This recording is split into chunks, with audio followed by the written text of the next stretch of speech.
कि अग्नि देवता को श्राप लगा था। श्राप किसने दिया था? भृगु ऋषि ने।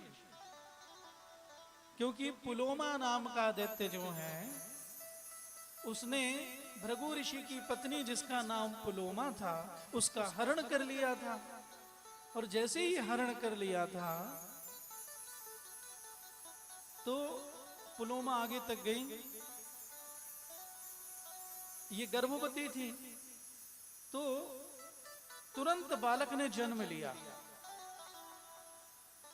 और जैसे ही जन्म लिया, ऋषि पुत्र था, आंखों से तेज निकला, इतना तेज निकला कि उस छोटे से नन्हे शिशु ने पुलोमा राक्षस को जलाकर के भस्म कर दिया तत्काल।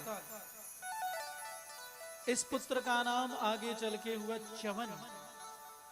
च्यवन ऋषि जो हैं ये वही हैं।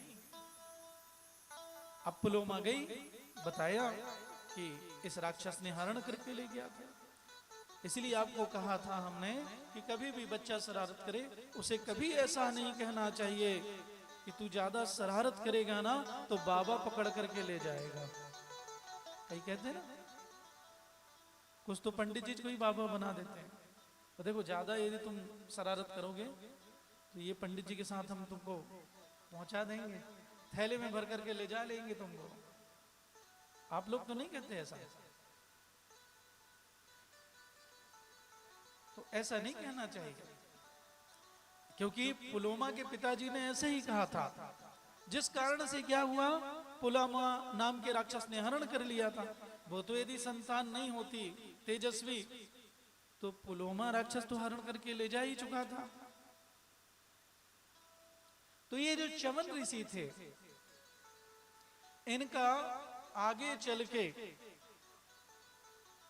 विवाह किसके साथ हुआ था? सुकन्या से।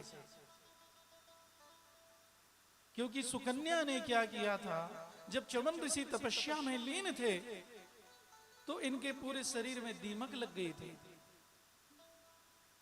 केवल आंखें दिख रही थी।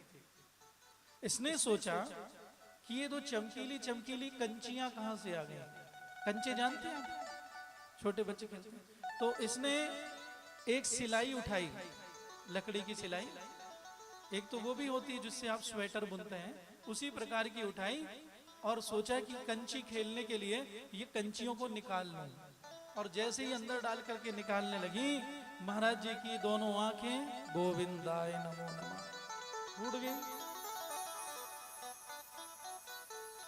तो ये सुकन्या जो है ऋषि की बड़ी सेवा करने लगी, बहुत सेवा की। क्योंकि इनके जितने सैनिक थे, राजा थे, इनका मलमूत्र बंद हो गया था, ये मरने की कगार में थे। तो ऋषि ने कहा कि ये कन्या हमें दे दो। इन्होंने कन्या को दे दिया, सभी को ठीक कर दिया। अब ये अपने पति की सेवा करने लगे। वो कितनी उम्र के हैं और सुकन्या नवयौवना है।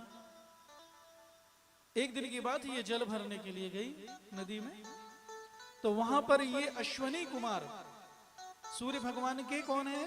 पुत्र। ये आए, इन्होंने कहा कि देखो देवी, कहां बूढ़े बाबा के साथ रह रही हो, अरे हमारे साथ विवाह कर लो। उन्होंने कहा कि मैं पतिव्रता नारी हूं, मैं तुम्हें श्राप दे दूंगी। अच्छा, कुछ तो पतिव्रता नारी ही होती हैं और कुछ दिखावटी नारी होती है पतिव्रता। कैसे? एक जगह क्या हुआ, एक पतिव्रता